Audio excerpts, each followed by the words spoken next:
हम्म. हम्म. एक नंबर. बाहेरच्या पिझ्झाला काय करता तुम्ही? हा ऑसम बनला. जरूर ट्राय करा आणि हा व्हिडिओ शेवटपर्यंत जरूर पहा. तोपर्यंत मी पिझ्झा संपवते. आज थोडं मुलांना सरप्राईज देऊयात. आज मुलांच्या आवडीचं काहीतरी बनवूयात. भाजी पोळी थोडीशी साईडला सारूयात आणि मुलांसाठी छान भरपूर भाज्या घालून पिझ्झा बनवूयात. मुलं सुद्धा खुश आणि आया सुद्धा खुश. बरं, पिझ्झा बनवताना प्रॉब्लेम कुठे येतो तर तो बेस. एकतर तो बेस घरी बनवणं म्हणजे मुळात खूप मोठं काम आहे. बराच वेळ यासाठी लागतो. तो डो खूप वेळ मुरत ठेवावा लागतो. बरं, आणि बाहेरचा जरी बेस आणला ना तरी ती टेस्ट पिझ्झाला अजिबातच येत नाही. म्हणून तो बाहेरचा बेस अजिबातच नको वाटतो. चला मग आता बेसला काहीतरी ऑप्शन तर हवाच ना, म्हणून मग बेसला एक छानसं असं ऑप्शन मी तुम्हाला दिलेलं आहे आणि अगदी 15 ते 20 मिनिटामध्ये मुलांना तुम्ही खुश करू शकता. कारण हा पिझ्झा बनवायला खूप सोपा आहे. बेस तर अतिशय सोपा आहे. तुम्हाला मी रेसिपीच्या दरम्यान सांगणारच आहे.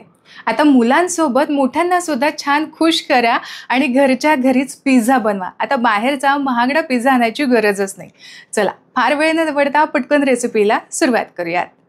सगळ्यात आधी पिझ्झासाठी लागणारं जे साहित्य आहे ते चेक करून घेऊ. तर बघा, सगळ्यात आधी तर पाववाटी मी इथं पनीरचे तुकडे घेतलेले आहेत. यासोबतच बॉईल केलेले कॉर्न इथे मी घेतलेले आहेत, कणीस घेतलेत, बॉईल करून घेतले. मध्यम आकाराचा टोमॅटो घेतलेला आहे, तो सुद्धा चौकोनी आकारामध्ये कट करून घेतला. मध्यम आकाराचाच इथे मी घेतलेला आहे कांदा, तो सुद्धा असा चौकोनी आकारामध्ये कट करून घेतला. यासोबतच मध्यम आकाराची शिमला मिरची सुद्धा घेतलेली आहे, ही सुद्धा चौकोनी आकारामध्ये कट करून घेतली. तुम्ही तुमच्या आवडीप्रमाणे यामध्ये भाज्या नक्कीच ठरवू शकता. या झाल्या भाज्या. आता बाकीचं काही साहित्य लागणार आहे ते सुद्धा सांगते. तर ना इथे मी घेतलेलं आहे प्रोसेस्ड चीज, जे असेल पाववाटी, आणि इथे मी चीजचे स्लाइससुद्धा घेतलेले आहेत. दोन्हीपैकी एक ऑप्शनल आहे, कोणतेही तुम्ही एक वापरू शकता. एकतर तुम्ही हे चीजचे स्लाइस असायलाच हवे असं अजिबात नाही. आता यासोबतच बाकीचं काय साहित्य लागणार आहे ते सुद्धा पाहू. पिझ्झा आहे म्हटल्यावरती चिली फ्लेक्स यायलाच हवं. इथे मी घेतलेलं आहे 1 टेबलस्पून चिली फ्लेक्स.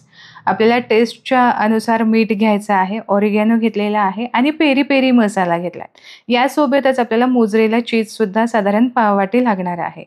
चला आता बेस बनवणार नाही आहोत, म्हणूनच मी इथं बेससाठी पर्याय घेतला, ते म्हणजे आपले रेग्युलर ब्रेड मी इथं घेतलेले आहेत.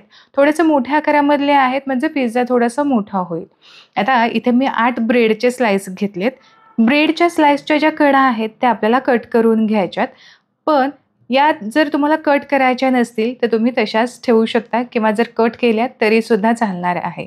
तर एक ब्रेडची स्लाइस मी कट करून घेतलेली आहे आणि याच पद्धतीने सगळ्या म्हणजे 8ही ब्रेडच्या स्लाइस कट झालेल्या आहेत. आता इथे आपण ओव्हन वापरणार नाही आहोत, तर इथे मी घेतलेला आहे तवा. कोणताही फ्लॅट तुम्ही तवा इथे घेऊ शकता. हवं असेल तर खाली बटर पेपर तुम्ही अंथरू शकता, जर तुमचा नॉनस्टिक तवा नसेल तर. अगदी साध्या सोप्या पद्धतीने चीज बर्स्ट पिझ्झा आपण बनवतोय. म्हणजेच काय, तर आपल्याला बेसमध्ये ना चीज घालायचं आहे. म्हणजेच आपल्याला काय करायचं आहे, तर 4 ब्रेडची एक लेयर आपल्याला तयार करून घ्यायची आहे. हा पिझ्झा गोल नाही तर चौकोनी आपण करणार आहोत. तर इथे तुम्ही बघू शकता एक खालची लेयर आपली 4 ब्रेडची तयार झाली. आता यावरती तुम्ही तुमच्या आवडीप्रमाणे सॉसेस लावून घेऊ शकता. सगळ्यात आधी तर इथे मी टोमॅटो सॉस घेतलेला आहे. साधारण 1 टेबलस्पून आपल्याला टोमॅटो सॉस लागणार आहे. टोमॅटो सॉससोबत पिझ्झा सॉससुद्धा घ्यायचा, किंवा जर मोठे लोकं खाणार असतील तर नुसता पिझ्झा सॉस घातलात ना तरीसुद्धा चालेल. आता हे दोन्हीही सॉसेस या ब्रेडला व्यवस्थित सगळ्या बाजूने कडेपर्यंत पसरवून लावायचे आहेत. आता सॉस पसरवून झाला, यावरती लावूयात चीजचे स्लाइस. चीज स्लाइस तुमच्याकडे नसेल तर याऐवजी नुसतं चीज तुम्ही खिसून यावरती घातलं तरीसुद्धा चालेल, किंवा मोझरेला चीजसुद्धा तुम्ही यावरती घालू शकता. असे चीज स्लाइस असायलाच हवेत असं अजिबात नाही. तर 4 स्लाइस मी इथे लावून घेतलेले आहेत. आता पुन्हा आपल्याला एक ब्रेडची लेयर करून घ्यायची आहेत. उरलेल्या 4 ब्रेडसुद्धा याच पद्धतीने मी लावून घेणार आहेत.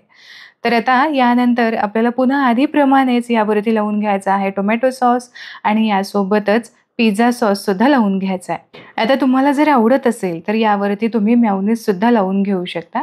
साधारण 1 टेबलस्पून इथं मी मेयोनीजवरून लावून घेतलेलं आहे. आता यावरती काही भाज्या ठेवूयात. तुम्ही तुमच्या आवडीप्रमाणे यावरती भाज्या नक्कीच ठेवू शकता. याऐवजी मशरूमचे तुकडे, ऑलिव्हचे तुकडे, किंवा चिकन आवडत असेल तर बॉईल केलेल्या चिकनचे पीस तुम्ही इथे ठेवू शकता. सगळ्या भाज्या ठेवून झाल्या की अगदी 2 चिमूट यावरून मी मीठ घातलेलं आहे.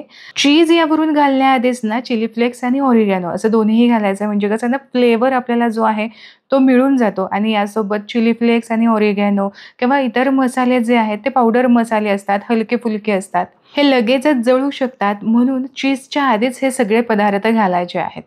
पिझ्झाला फ्लेवर तुम्ही तुमच्या आवडीप्रमाणे देऊ शकता. इथे मी पेरी पेरी मसाला घेतलेला आहे, ज्यामुळे स्वाद जरा जास्त छान येतो. मसाला घातला. आता यानंतर आपल्याला यावरती चीज किसून घ्यायचं आहे. तर हे साधं प्रोसेस चीज आहे. तुम्हाला नुसतं प्रोसेस चीज वापरायचं असेल तरीसुद्धा चालू शकतं बरं का. तुम्ही इथे मोझरेला चीज, ज्याची अशी तार खेचली जाते, हे चीज जर तुम्हाला वापरायचं नसेल, घ्यायचं नसेल, आवडत नसेल, तर नक्कीच तुम्ही नाही वापरलं तरीसुद्धा चालेल. साधं प्रोसेस चीज मी इथं किसून घेतलं आणि यानंतर आपल्याला यावरती मोझरेला चीज आवडत असेल, आवडीप्रमाणे तुम्ही यावरती नक्कीच घालून घेऊ शकता. गॅसवरतीच हा पिझ्झा आपण बेक करणार आहोत. तर यासाठी गॅसची फ्लेम मी नुकतीच चालू केलेली आहे आणि हा तवा आपल्याला यावरती चढवायचा आहे. लगेचच यावरती झाकण ठेवूयात आणि साधारण एक 7 ते 8 मिनिटांसाठी मंद आचेवरती यावरचं जे चीज आहे ते वितळेपर्यंत आपण छान हे बेक करून घेऊयात. तर इथे तुम्ही बघू शकता हळूहळू यावरचं चीज जे आहे ते छान मेल्ट व्हायला सुरुवात झालेली आहे. फार नाही, फक्त एक 7 ते 8 मिनिटावरतीच लगेचच यावरचं जे चीज आहे ते छान मेल्ट झालेलं आहे. आणि तुम्ही इथे बघू शकता मस्त पिझ्झा दिसतोय की नाही. हा पिझ्झा असाच आपण कट करून घेऊयात किंवा तुम्ही एका वेगळ्या ताटावरती सुद्धा काढून घेऊ शकता. मस्त पिझ्झा कट होतोय. पिझ्झाला फक्त क्रॉस मी 2च कट दिलेले आहेत. मस्त असे ट्रायंगल शेपमध्ये आपला पिझ्झा इथे तयार झालेला आहे आणि तुम्ही इथे बघू शकता मस्त पिझ्झा पूल होतोय की नाही. आणि यासोबतच त्याचा रंग, स्वाद अगदी बाहेरचा जसा पिझ्झा असतो तसाच लागतो.